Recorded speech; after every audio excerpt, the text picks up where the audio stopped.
So hello everyone, मेरी आज की वीडियो में हम एनआरआई स्पॉन्सर्ड सीट्स का बारे में डिस्कस करेंगे और क्यों ये इंपॉर्टेंट है। Will be discussing that.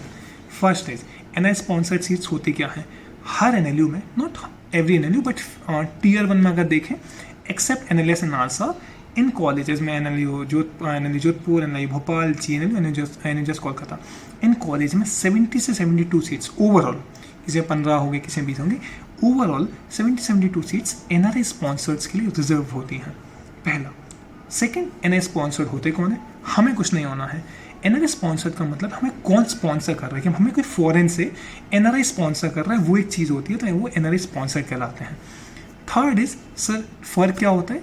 फ़र्क ये होता है कि अगर मुझे ऑल इंडिया रैंक, अगर नॉर्मल रैंक से मुझे 300 रैंक चाहिए पड़ेगी to get in to NLU Jodhpur, but NRI sponsored rank आपको 700, 800, 900 रैंक पे भी एनएलयू जोधपुर दिला सकती है।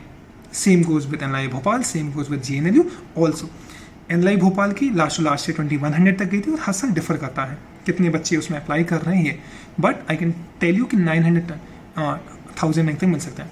लास्ट ईयर बहुत सारे बच्चे थे, क्योंकि जिनको हम एंटर करते हैं, वी ऑलवेज सजेस्ट इनका मार्क करिए। Last year there was one girl जिसको आनली लखनऊ मिला था 700 या 800 रैंक के साथ में। सी सेट की नहीं सर, मुझे आमिल लखनऊ नहीं जाना है, मुझे टीयर 1 एनएलयू जाना है और I want to go to a tier 1 के लिए मैं प्रॉपर में नॉट।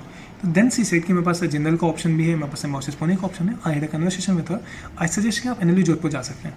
सी अप्लाइड देयर, क्योंकि उसने एनआरआई ऑप्शन मार्क कर रखा था। See easily get in to that college. Understand? तो क्यों हमें एनआरआई स्पॉन्सर मार्क करना चाहिए? एक और एग्जाम्पल है, there one girl, there was one boy, Harsh नाम था उसका, 900 कुछ रैंक आई थी, not getting any other college. Tier 2 के एनएलयूज मिल रहे थे उसको, एनएलयू उड़ीसा मिल रहा था, पटियाला, बट ही सेड कि भैया वो जनरल ऑप्शन में है, तो विच वन टू चूज। तो उसने एनएलयू जोधपुर में मार्क कर रहा था same, he went to that college. Last 2020 में देयर वन गर्ल जो एनएलयू भोपाल में एनआरआई स्पॉन्सर से गई थी with 2100 rank. She was student of NLU Orissa, उसने दोबारा क्लैट दिया, 2000 कुछ रैंक आई, बट नहीं हुआ। She went to. बहुत सारे बच्चों से इसकी भैया I can tell you with my experience of mentoring law professions and being to a college कि टीयर 1 और टीयर 2 में कितना डिफरेंस होता है। हाँ, there is a difference of qualities and बहुत सारी चीज़ें, एलुमनाई, प्लेसमेंट, बहुत सारा डिफरेंस होता है। टीयर 1 और टीयर 3 में बहुत ज़्यादा, आई कैन से कि huge difference, not in terms कि वहाँ के बच्चे कितना अच्छा कर पा रहे हैं, नॉट, बट बहुत सारे एक्सपोजर में, प्लेसमेंट्स में बहुत सारा डिफरेंस रहता है। कल से कि डिफरेंस रहता है, तो कई बच्चे टीयर 3 को अवॉइड करके टीयर 1 आ सकते हैं with the help of NRI sponsor. Now sir, अगर मैंने मार्क किया है और मेरी नॉर्मल रैंक आ जाए, कोई हार्म नहीं। इस साल की जो मैंने पीडीएफ भेजी है, इस साल 10,600 कुछ बच्चों ने एनआरआई स्पॉन्सर पे टिक किया था, और ऑल इन रैंक 19, 25, 26, और जो भी टॉप के 8-9 बच्चे जो एनएलएस गए, उन्होंने एनआरआई स्पॉन्सर मार्क कर रखा था। बाई चांस अगर नहीं मिलता तो will try for NLU Jodhpur या जीएनएलयू नाउ। तो एक चीज़ तो क्लियर है, जो टॉपर्स भी हैं, जो मार्क्स में बहुत अच्छा भी कर रहे हैं, सबने भी मार्क किया है, तो सबको देयर इज नो हार्म, कोई हार्म नहीं है। जैसे मैंने मार्क किया था, मेरी ऑल इंडिया रैंक 550 आई, मुझे एचएनएलयू का ऑप्शन आया, मुझे आज पटियाला का आया, आज मेरे लखनऊ आया, और मुझे जीएनएलयू का आया। उस टाइम पे जीएनएलयू मिल जाता था, नीचे 500 550 तक मिल जाता था। आई हैड दिस ऑप्शन, तो मेरे को जरूरत ही नहीं पड़ी। अगर आपकी रैंक आ जाए, टेक अ नॉर्मल एडमिशन, कोई ज़रूरत नहीं है। बाई चांस सर मेरी रैंक आई है 1200 और मैं नॉर्मल काउंसलिंग में तो पार्ट ले रहा हूँ, बट मेरे को एनआरआई में, तो एनआरआई के जो एडमिशन होते हैं, हर कॉलेज अपनी खुद की अलग से एडमिशन लेता है। तो उसके लिए आपको बस वो गूगल फॉर्म निकालेंगे, आपको फॉर्म भर के निकलना होगा। अब एक और last year I know this one student, मैंने लास्ट वीडियो में बताया था, विद 12, 13, 11 मार्क्स आए थे उसके। 11 मार्क्स में 45,000 रैंक थी इसकी, 45-46,000 rank. He was in Chandigarh university and then he filled the NRI sponsored का, he got into DSNLU, Chandigarh university से बेटर है, राइट? तो यहाँ पे 45,000 रैंक था, and he also said, not sure about this, but he also said कि भैया 20,000, 15,000 rank तक भी किसी को एनएलयू उड़ीसा ऑफर हुआ था। ओके, अब हाँ, इसमें एक चीज़ है, फीस का डिफरेंस होता है। कैसे? जैसे एचएनएलयू में अब नहीं है एनआरआई स्पॉन्सर्ड, बट जब मैं था 5 साल 6 साल जब तो था, तो मेरी जो दोस्त से बात होती थी, मेरे कई सारे दोस्त थे जो एनआरआई स्पॉन्सर से आए थे, दिस सेड कि एकांश हमारी जो फीस है वो डबल थी। मतलब हमने 5 साल में 8 लाख दिए थे ट्यूशन फीस, उन्होंने अराउंड 18 से 20 लाख दिए थे। तो वही पढ़ाई जो हमने 8 से 10 लाख में कर ली, उन्हें 20 से 22 लाख पड़ी। एचएनएलयू का मैं बता रहा हूँ। एनएलयू जोधपुर में 25 से 30 लाख होती है, और जो एन भोपाल हो गया जीएनएलयू, इनमें 30 से 35 लाख तक जाती है, 30 डिपेंडेंट ऑन डॉलर की प्राइस पे। बट इसमें एक चीज़ है, अगर कोई स्टूडेंट है जो एनआईएमएस मुंबई जा रहा है या निर्मा जा रहा है या सिम्बोसिस पुणे या जिंदल जा रहा है, he will be paying the same fees. भाई 25-30 चला ही जाता है, 20 से तो ऊपर ही रहती है प्राइवेट कॉलेजेस की। Why not to give it to a tier 1 NLU? तो एक ये रीज़न होता है। तो हर कॉलेज की फ़ीस का मैं आपको क्लियरली बता दूंगा।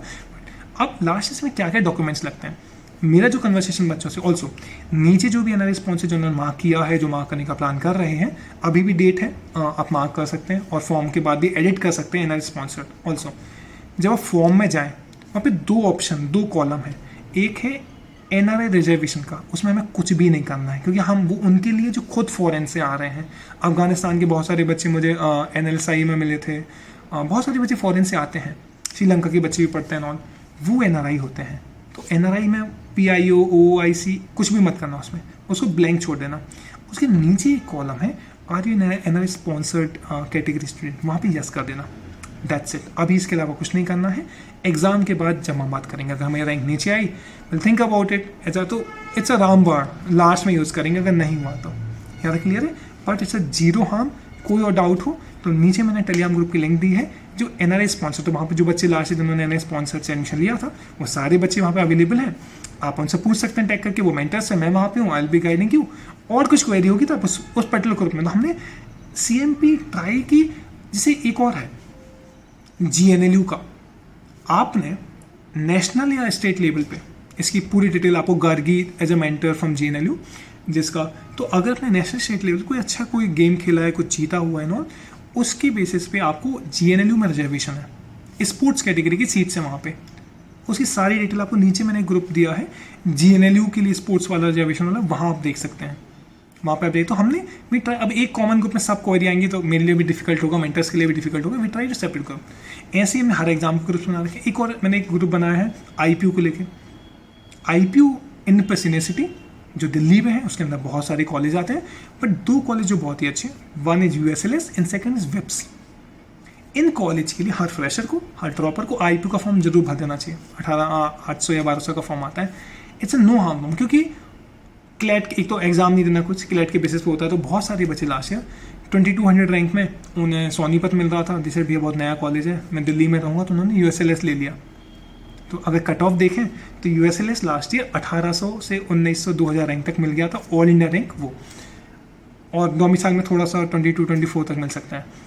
क्योंकि इसमें जो आईपीयू के कॉलेजेस हैं, जैसे हम एमएससीटी की बात करते हैं ना, एमएससीटी में 85% रिजर्वेशन है महाराष्ट्र के लिए, ऐसे ही आईपीयू की कॉलेज में अराउंड 85% रिजर्वेशन दिल्ली वाले बच्चों के लिए। तो विप्स में भी आपको 30 to 300 रैंक तक मिल जाएगा एडमिशन। अरे तो आई थिंक यहाँ तक क्लियर होगा कि विप्स और यूएसएलएस 2 कॉलेज आप ले सकते हैं। थर्ड आप जाएंगे तो महाराजा अग्रसेन है, एफआईएमटी पे, ये सारे कॉलेजेस के अंदर आते हैं। बाकी नीचे कॉलेजेस जो कुछ और हैं, उसमें जाना नहीं जाना, will be discussing those college, will look for better colleges, right. Now next is which we need to understand कि एनआरआई के थ्रू हो गया, अब क्या क्या डॉक्यूमेंट्स लगते हैं। तो मेरा जो कन्वर्सेशन हुआ था उसमें 2 चीज़ें हैं। पहला, एक तो खुद आपको एफिडेविट देना होता है कि आप एडमिशन ले रहे हैं और you will be paying this much fees, उसका फॉर्मेट जो इस एनएलयू में आप एडमिशन ले रहे हो वो आपको प्रोवाइड करता है, पहला। सेकेंड इज जो भी पर्सन आपको स्पॉन्सर कर रहा है, अब देखिए एनएलआई भोपाल का थोड़ा स्ट्रिक्ट है, जैसे कि फर्स्ट डिग्री रिलेटिव होना चाहिए, फर्स्ट डिग्री रिलेटिव जो एकदम ही क्लोज वाले ब्लड रिलेशन वाले हों, वो आपको जो भी फॉरेन में मिल लीजिए, मेरी भैया हैं, मेरे कोई अंकल एंड ऑल वो। बट कई बार सेकंड डिग्री, थर्ड डिग्री, तो बाकी जो एनएलयूज हैं, जैसे एनएलयू जोधपुर एंड ऑल, बाकी कुछ एनएलयूज में आपको फर्स्ट डिग्री जरूरत नहीं पड़ती। तो बाहर कोई भी ऐसा कोई पर्सन जो आपसे रिलेटेड है वो आपको स्पॉन्सर कर सकता है। तो this is how the NRI sponsored का थिंग वर्क।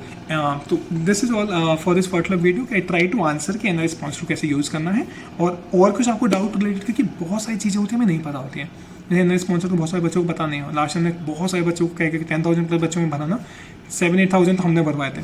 क्यों है? Because it's a safety net. By chance अगर हमारी चीज़ें अकॉर्डिंगली नहीं गई तो एटलीस्ट हमारे पास कोई बैकअप तो होना चाहिए। और हमारा मेन प्लान क्लियर करने का तो होता है, साथ में हमें किसी कॉलेज में लॉ स्टूडेंट बन के एडमिशन लेने का भी होता है। तो मेक श्योर कि ये सारी चीज़ें और आप फॉलो करो और मार्क करके रख दीजिए, there is no harm, that's all I can say. Fee अगर आपकी नॉर्मल एडमिशन होगा तो आपकी नॉर्मली फीस लगेगी, कोई ज़्यादा फीस नहीं लगेगी। और कोई आपके अंदर स्पॉन्सर रिलेटेड कुछ क्वेरी हो आपकी, आप मुझे एक बार टेक्स्ट करिए व्हाट्सएप पे या टेलीग्राम पे जो ग्रुप है आप वहाँ भी पूछ सकते हैं। If any other query, just let me know if you want. Also, I'll request you to share this video with all the aspirants because I'll suggest all of you to join, join the NRI sponsor वाला group, जिससे आप access मिल पाए, आपको सारी चीज़ों की detail मिल पाए, और NRI आप मार्क कर दीजिए सो दैट एग्जाम डे पे कोई हार्म ना हो. एग्जाम डे के बाद इफ़ यू कम्स एंड से कि भैया 1100 रैंक आ रही है and the college which I'm getting, I don't want to go to that college, I want to go to a tier 1 college, so at least you will have option to go to a tier 1 NLU through the NRA sponsor. There's no other way to you can get into top college. Okay, that's all for today's video. Thank you so much for watching this video. You can like this video, subscribe to this channel, and hit the bell icon so that whenever I post any video you get access to it. That's all. Thank you so much. Bye.